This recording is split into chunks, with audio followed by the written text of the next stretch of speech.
Challenge study के माध्यम से आज प्रनाउंस को कवर करेंगे, जिसमें आपके सभी बेसिक कंसेप्ट पूरा हो जाएगा। प्रनाउन प्रनाउन को हिंदी में सर्वनाम कहते हैं। A pronoun is a word which word place of a noun. A pronoun is a word used in a place of noun. A pronoun is a word which used instead of a noun. 1 2 3 तीनों pronoun का definition है।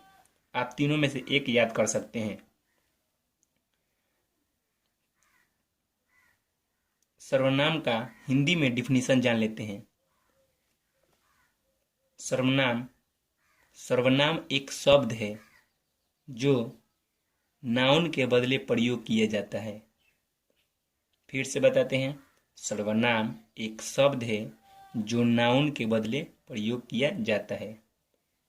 आपके जितने भी basic concept होंगे इसी video में पूरा हो जाएंगे। प्रनाउन क्या है? प्रनाउन एक शब्द है जो संज्ञा के स्थान पर प्रयोग किया जाता है। एग्जाम्पल के द्वारा समझते हैं। Example,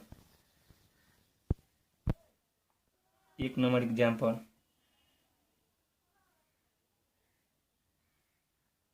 Mohan is a handsome boy. Mohan के बारे में हम एक लाइन यहाँ पर लिख दिए हैं। अब हम सेकेंड लाइन जब मोहन के बारे में लिखेंगे तो यहाँ पर लिखेंगे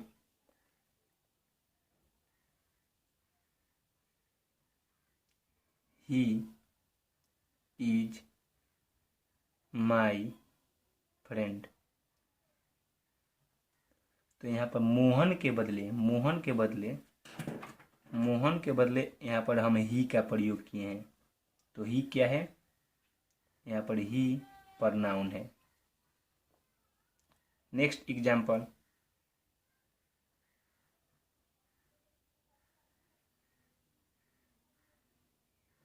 Sita is a beautiful girl.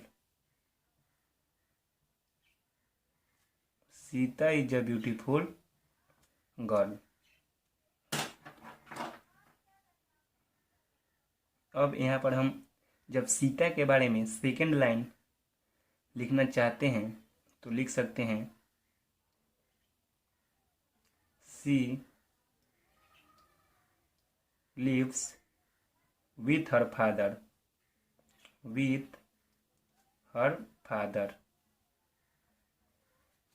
मतलब सीता एक सुंदर लड़की है। फिर हम सीता ना लिखकर यहाँ पर लिख दिए हैं she lives with her father. वह अपने पिता के साथ रहती है। तो सीता के बदले यहाँ पर सीता है, सीता के बदले यहाँ पर सी का प्रयोग किया गया है। तो ये भी क्या है? ये भी एक प्रोनाउन है। और ये भी एक प्रोनाउन है। एक और एग्जाम्पल से समझते हैं।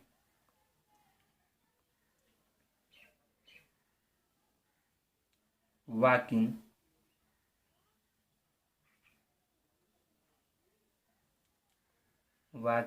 Is a good exercise. Walking is a good exercise. टहलना walking is a good exercise. टहलना एक अच्छा व्यायाम है। वॉकिंग यहाँ पर जिरंड है और जिरंड के बदले ईंट का प्रयोग करते हैं। तो eat is very useful for health. यह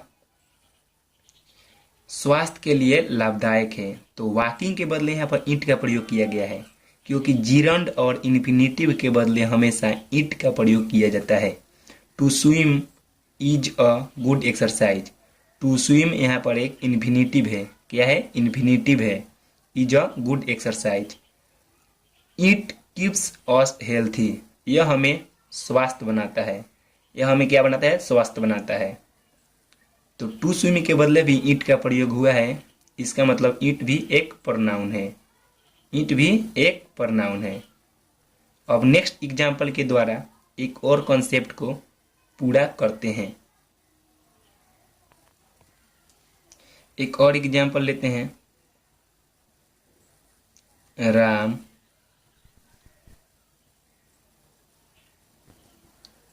Shyam and Mohan. Ram Shyam and Mohan. Ram Shyam and Mohan are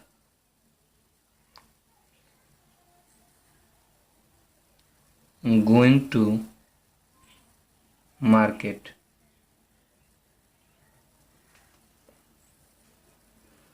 तो यहाँ पर लिख सकते हैं राम श्याम एंड मोहन के बदले यहाँ पर क्या लिख सकते हैं, दे आर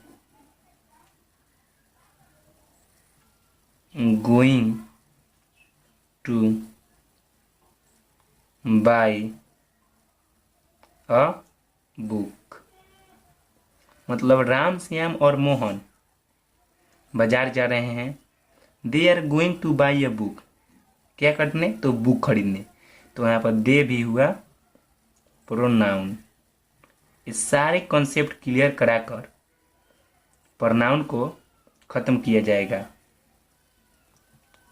यहाँ पर दे क्या है, प्रोनाउन। दे भी यहाँ पर प्रोनाउन हुआ। वॉकिंग, वॉकिंग एक जिरंड है और टू स्विम एक इन्फिनिटिव है। अभी हम आप लोग को यहाँ पर बताए थे वॉकिंग। वॉकिंग जिरंड है, तो वॉकिंग यहाँ पर जिरंड है, टू स्विम इन्फिनिटिव है। और उदाहरण ले लेते हैं।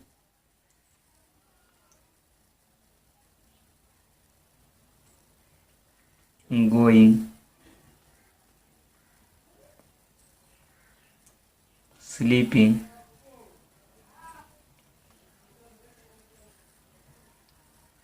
Reading, teaching, etc। यह सभी क्या है, तो जिरंड है। आप लोग को पता होना चाहिए। और उदाहरण इसी को जिरंड को हम लोग इन्फिनिटी बनाना सीखते हैं। To go, to go infinitive हो गया। To sleep, to read, to read, to teach, etc। Going, sleeping, reading, teaching, etc। यह सब क्या है, तो जिरंड है। और यही जिरंड से हम लोग यहाँ पर क्या बनाए हैं, इन्फिनेटिव। यही जिरंड से गोइंग को बना दिए। टू गो, स्लीपिंग को टू स्लीप, रीडिंग का टू रीड, टीचिंग का टू टीच। ऐसा हजारों उदाहरण आपको दे सकते हैं, लेकिन उदाहरण से आपका बेसिक कॉन्सेप्ट क्लियर हो गया है, तो एक्स्ट्रा उदाहरण लेने की आवश्यकता क्या है। ये जितने भी उदाहरण दिए हैं, इनसे जिरंड और इन्फिनिटिव के बारे में आप लोग पूरी तरह जान चुके होंगे। इन्फिनिटिव, ये सब क्या है, इन्फिनिटिव। अब हम यह जान सकते हैं कि दिए गए उदाहरण से आप प्रोनाउन के बारे में पूरी तरह जान चुके होंगे। अब प्रोनाउंस के पार्ट को पढ़ते हैं। प्रोनाउंस के कितने पार्ट होते हैं, सभी पार्ट्स के बारे में हम लोग पढ़ते हैं। प्रोनाउंस के पार्ट को देखते हैं। प्रोनाउंस के पार्ट्स, प्रोनाउंस के 10 भेद होते हैं, अर्थात प्रोनाउंस के 10 पार्ट होते हैं। कॉपी भरने के लिए 10 होते हैं। यदि आप कॉपी भरना चाहते हैं तो आप अपने कॉपी में लिख सकते हैं कि प्रोनाउंस के 10 भेद होते हैं और यह यहाँ से लेकर यहाँ तक लिख सकते हैं। कंपटीशन लेवल पर आप अगर हैं तो मात्र 3 ही काफ़ी है, पर्सनल प्रोनाउन, रिफ्लेक्सिव प्रोनाउन और रिलेटिव प्रोनाउन। कंपटीशन लेवल में प्रोनाउन 3 प्रकार के होते हैं, personal pronoun, reflexive pronoun, relative pronoun. और कॉपी भरने के लिए 10 यहाँ से यहाँ तक देख सकते हैं। अब यदि आप कॉपी भरना चाहते हैं तो यहाँ से यहाँ तक लिख सकते हैं, कोई बात नहीं। कंपटीशन लेवल में मात्र 3 ही मिलता है और आप यदि अपना प्रोनाउन स्ट्रॉन्ग करना चाहते हैं, प्रोनाउन स्ट्रॉन्ग करने के लिए पढ़ते हैं तो ये 5 होते हैं, personal pronoun, distributive pronoun, demonstrative pronoun, relative pronoun, reflexive pronoun. Pronoun strong करने के लिए आप पढ़ते हैं तो आप अपने कॉपी में यह लिख सकते हैं, कंपटीशन लेवल में पढ़ते हैं तो यह लिख सकते हैं, और आप अगर झूठ मूठ का कॉपी भरना चाहते हैं तो यह 10 लिख सकते हैं।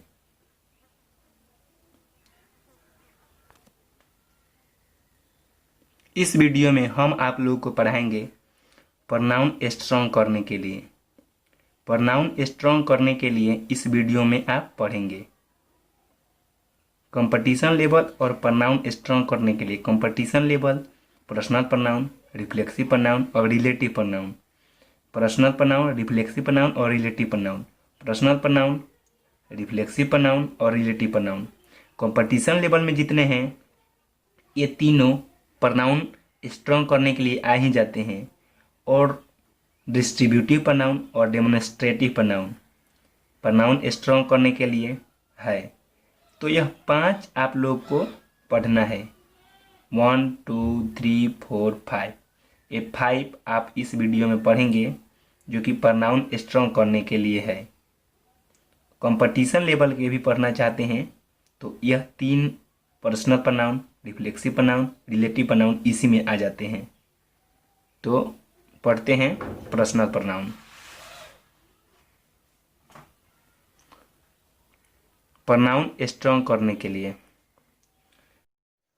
प्रोनाउन स्ट्रॉन्ग करने के लिए आपको 5 पढ़ने की आवश्यकता है। 5 में पहला है पर्सनल प्रोनाउन। वे प्रोनाउंस जो तीनों पर्सन के लिए प्रयोग किया जाता है उसे पर्सनल प्रोनाउन कहते हैं। वे प्रोनाउंस जो तीनों पर्सन के लिए प्रयोग किया जाता है उसे पर्सनल प्रोनाउन कहते हैं। यहाँ पर पर्सनल प्रोनाउन लिख सकते हैं।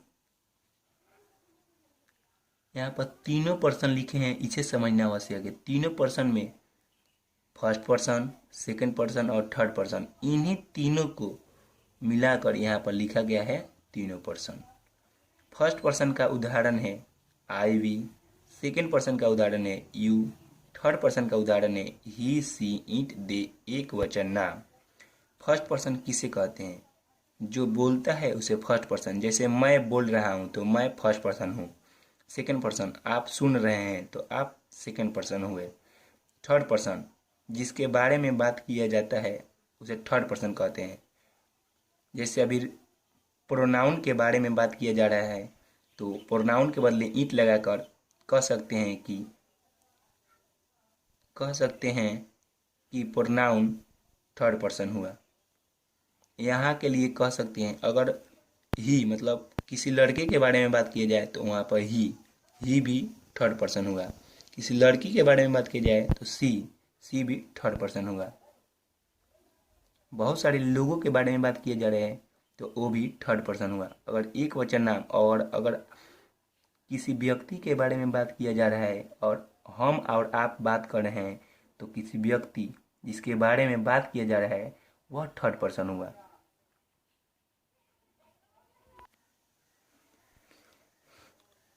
और अच्छा से समझने के लिए कुछ उदाहरण यहाँ पर दिए हैं। कुछ उदाहरण के द्वारा भी आप समझे। आई एम अ बॉय, तो आई हुआ पर्सनल प्रोनाउन, अब पूरा हुआ सेंटेंस। यहाँ से यहाँ तक सेंटेंस, यहाँ से लेकर यहाँ तक तो सेंटेंस हुआ, लेकिन यू हुआ पर्सनल प्रोनाउन। वी वी यहाँ पर है तो personal pronoun, he personal pronoun, it personal pronoun, they personal pronoun. यह सारे सेंटेंस लिखकर आपको समझाया गया है। क्योंकि आई फर्स्ट पर्सन है, कैसे पहचानेंगे? आई यहाँ पर लिखे हैं फर्स्ट पर्सन में तो आई फर्स्ट पर्सन हुआ। यू सेकंड पर्सन है, कैसे पहचानेंगे? सेकंड पर्सन में यहाँ पर यू लिखे हैं तो आप बेशक बता सकते हैं कि यू सेकंड पर्सन है। वी फर्स्ट पर्सन है तो आप कैसे पहचानेंगे कि वी कौन सा पर्सन है? वी फर्स्ट पर्सन में लिखे हैं तो वी फर्स्ट पर्सन हुआ। ही कौन सा पर्सन है? तो थर्ड पर्सन, क्योंकि थर्ड पर्सन में लिखा गया है। ईट कौन सा पर्सन है? तो ईट भी थर्ड पर्सन है, क्योंकि यहाँ पर लिखे हैं। दे कौन सा पर्सन है? तो दे भी थर्ड पर्सन, क्योंकि यहाँ पर लिखे हैं।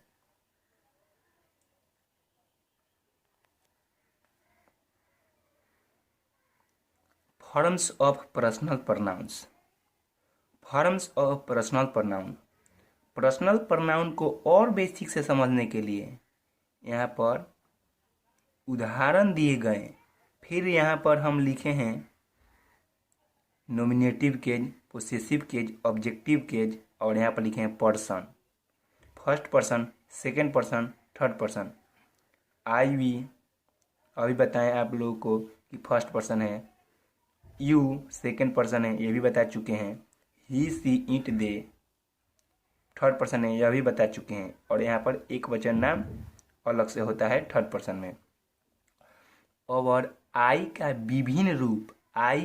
विभिन्न रूप को भी फर्स्ट पर्सन कहते हैं, जो कि ये चित्र देखने के बाद आप लोगों को पूरी तरह समझ में आ जाएगा। आई का पोसेसिव प्रोनाउन माइन होता है। वी का पोसेसिव प्रोनाउन आवर्स होता है। यू का पोसेसिव प्रोनाउन योर्स होता है।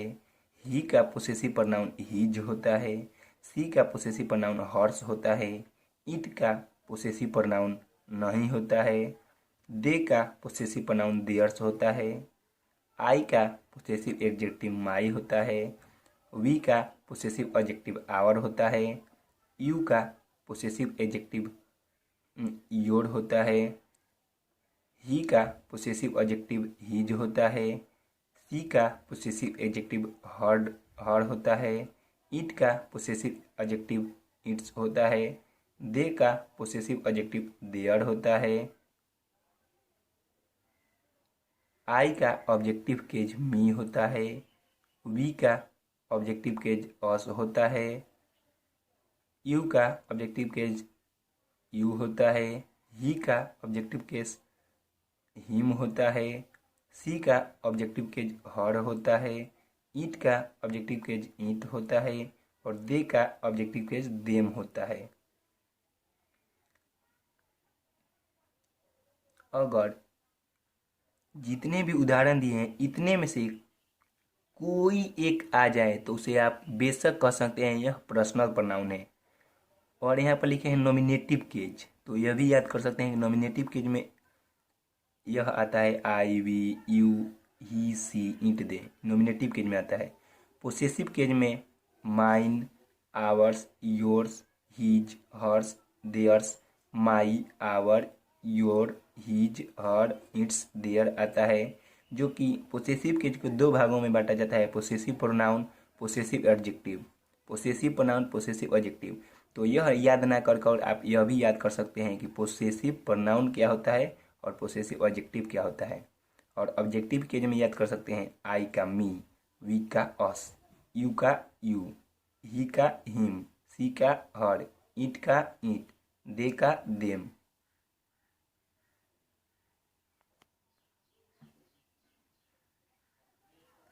Distributive pronoun.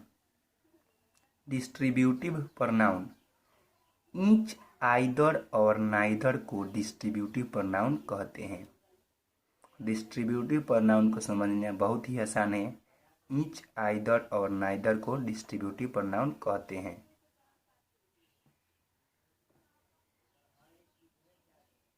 अब तीनों का उदाहरण दे देते हैं जिससे और अच्छा से समझ में आ जाएगा। ईच का उदाहरण देते हैं सबसे पहले।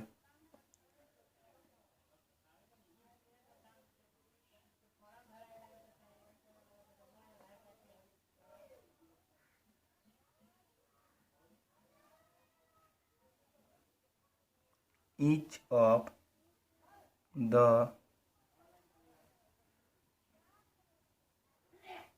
टू बॉयज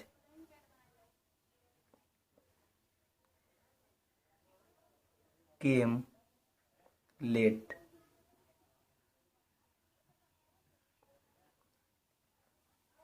एक और उदाहरण दे देते हैं।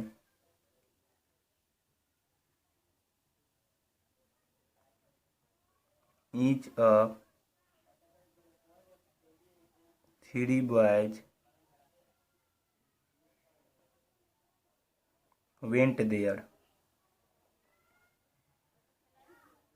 Each of three boys went there. Each of the two boys came late. दो लड़कों में से प्रत्येक मतलब दो लड़कों में से दोनों लेट आए। ईच ऑफ थ्री बॉयज मतलब तीन लड़कों में से तीनों वहां गए। इसका हिंदी हो सकता है तीन लड़कों में से तीनों मतलब प्रत्येक। तीनों का अर्थ मतलब हुआ प्रत्येक। ईच का हिंदी भी होता है प्रत्येक। दो लड़कों में से प्रत्येक लड़के दो लड़कों में से प्रत्येक लड़के केम लेट लेट आए मतलब देर से आए।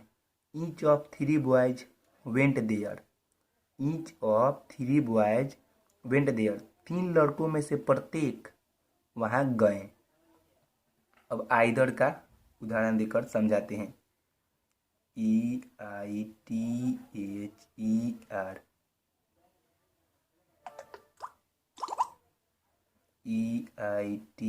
EITHER either of two pen is a black। either of two pen is a black। either of two pens यहाँ पर होगा is a black मतलब दो कलम में से एक काली है। दो कलम में से एक काली है। either of two person either of two person is guilty। either of two person is guilty मतलब दो व्यक्तियों में से एक दोषी है। आइदर का मतलब होता है आइदर का हिंदी होता है दोनों में से कोई एक। दोनों में से कोई एक तो either of two person is a guilty मतलब दोनों में से एक व्यक्ति। आइदर का अर्थ होता है दोनों में से एक तो दो व्यक्तियों में से एक व्यक्ति दोषी है। अब नाइदर का उदाहरण देकर समझाते हैं।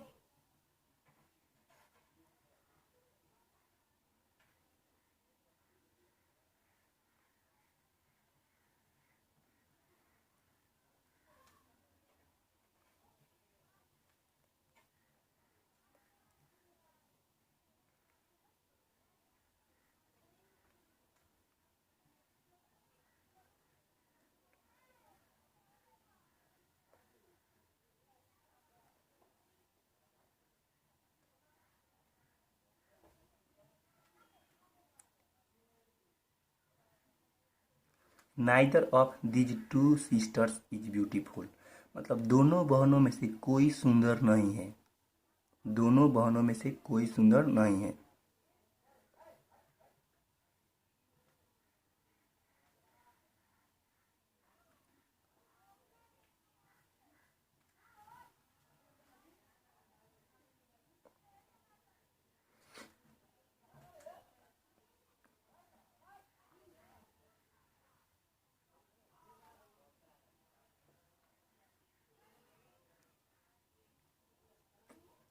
Neither of this pens these माने ये सब। Neither of these pens is a red मतलब इन सब कलमों में से कोई लाल नहीं है। इन सब कलमों में से कोई लाल नहीं है। नाइदर का अर्थ होता है कोई नहीं, कोई नहीं, कोई नहीं।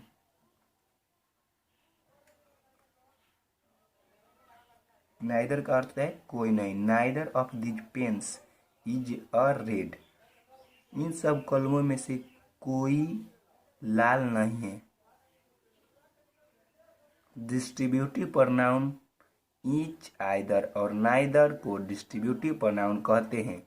तीनों का उदाहरण दे दिए और तीनों के द्वारा आपका कॉन्सेप्ट क्लियर हो गया होगा। अब नेक्स्ट प्रोनाउन की ओर चलते हैं।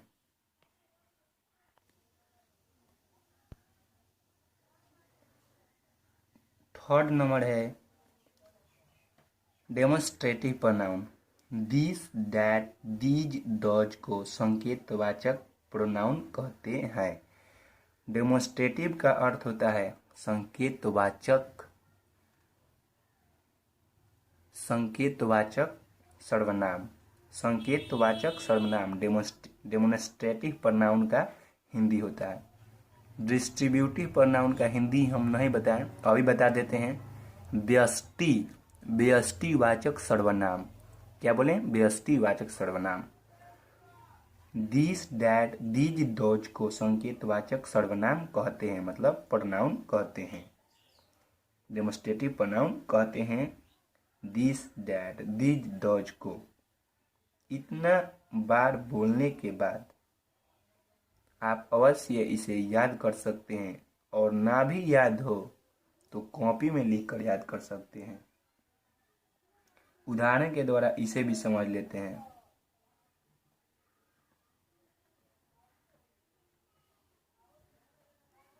This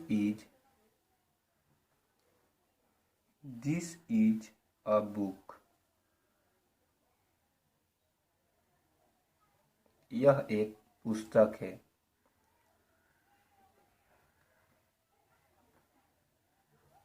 That is a marker.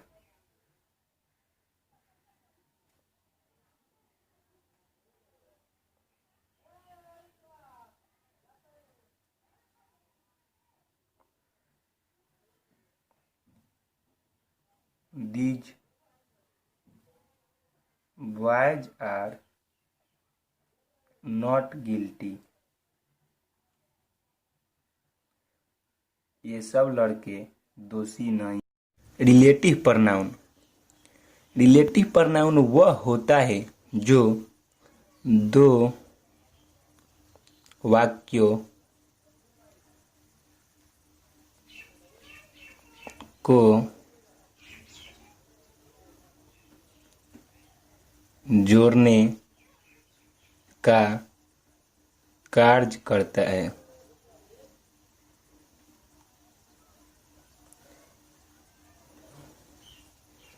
Relative pronoun का हिंदी होता है संबंध वाचक सर्वनाम। कुछ एग्जाम्पल देखते हैं रिलेटिव प्रोनाउन का। Who, which, that, as, but तथा वाट।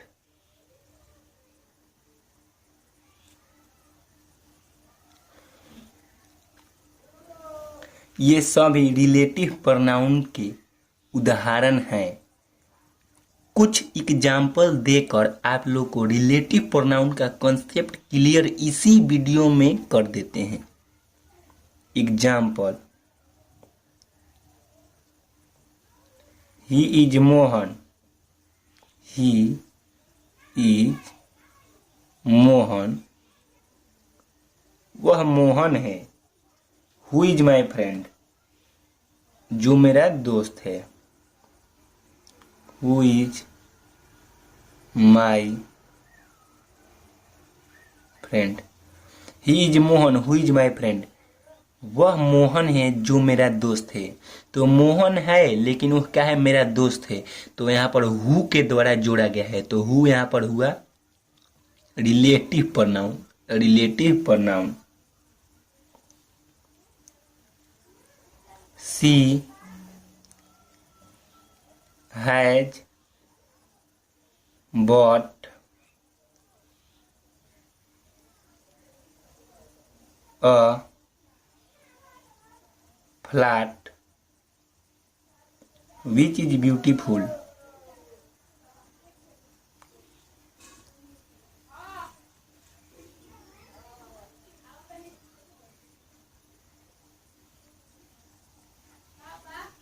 विच is beautiful. She has bought a flat. उसने एक फ्लैट खरीदी जो सुंदर है। तो विच के द्वारा यहाँ पर फ्लैट को जोड़ा गया है, तो यहाँ पर विच हुआ रिलेटिव प्रोनाउन। विच क्या हुआ, रिलेटिव प्रोनाउन। एक और एग्जाम्पल देखते हैं, यह सेकंड एग्जाम्पल, यह फर्स्ट एग्जाम्पल। एक थर्ड एग्जाम्पल को देखते हैं।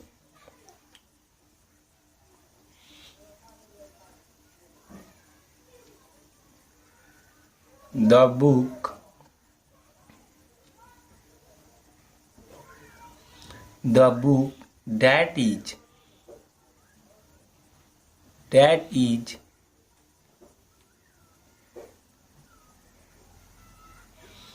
laying on the table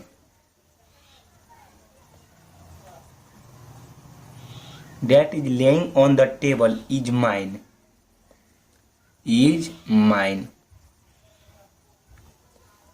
The book that is laying on the table is mine. पुस्तक जो टेबल पर रखा है वह मेरा है। तो यहाँ पर that के द्वारा दो वाक्यों को जोड़ा गया है, इसलिए that यहाँ पर हुआ, यहाँ पर इज है that, THAT, that हुआ यहाँ पर relative pronoun. Relative pronoun. Concept clear होना आवश्यक है। कॉन्सेप्ट क्लियर ना हो तो फिर से इसी वीडियो को देखकर कॉन्सेप्ट क्लियर कीजिएगा। इसी वीडियो में आपका कॉन्सेप्ट क्लियर हो जाएगा।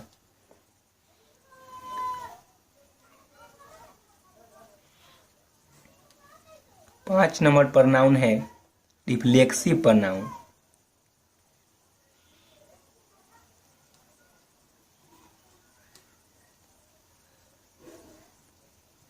Reflexive pronoun.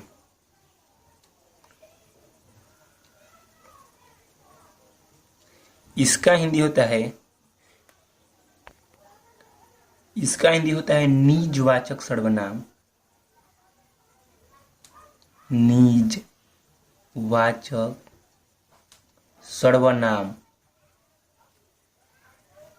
निजवाचक सर्वनाम, इसका हिंदी होता है निजवाचक सर्वनाम। रिलेटिव प्रोनाउन वह होता है जिसके अंत में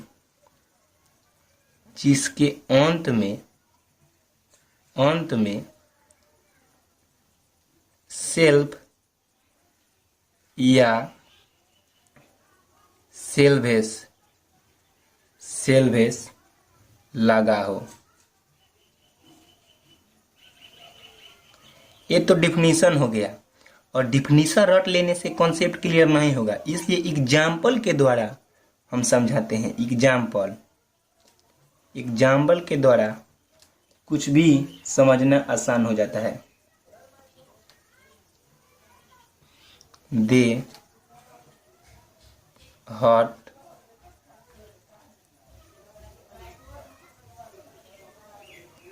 हर्ट देमसेल्फ।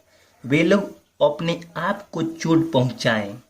तो यहाँ पर हम लिखे हैं देम सेल्फ, तो यहाँ VES, तो यहाँ पर VES, इसका मतलब देम सेल्फ जो है यहाँ पर रिफ्लेक्सिव प्रोनाउन है। Reflexive pronoun.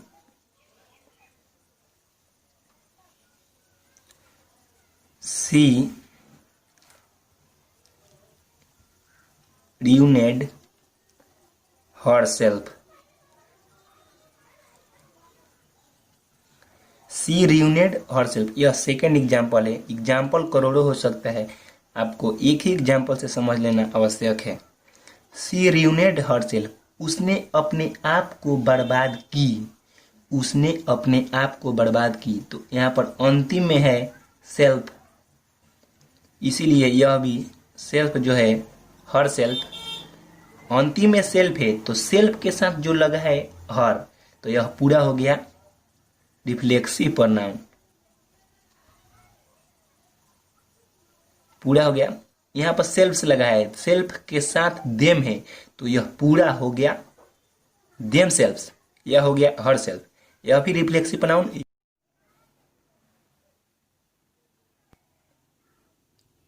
एक और एग्जाम्पल के द्वारा रिफ्लेक्सिव प्रोनाउन को समझते हैं।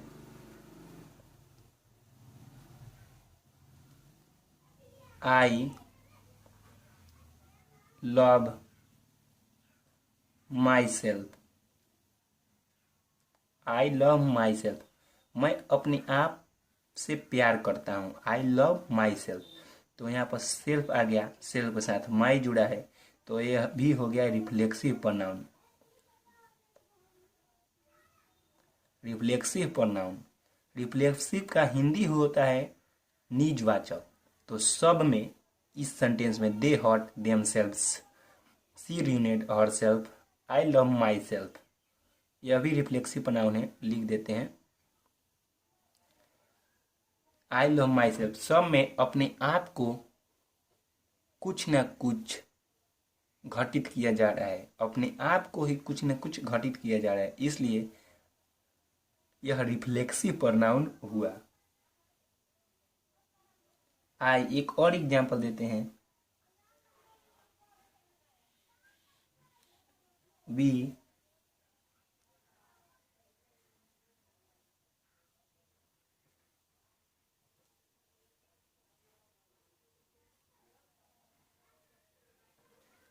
Enjoyed our self. हम लोग अपने आप के द्वारा इंजॉय किए, मतलब मस्ती किए।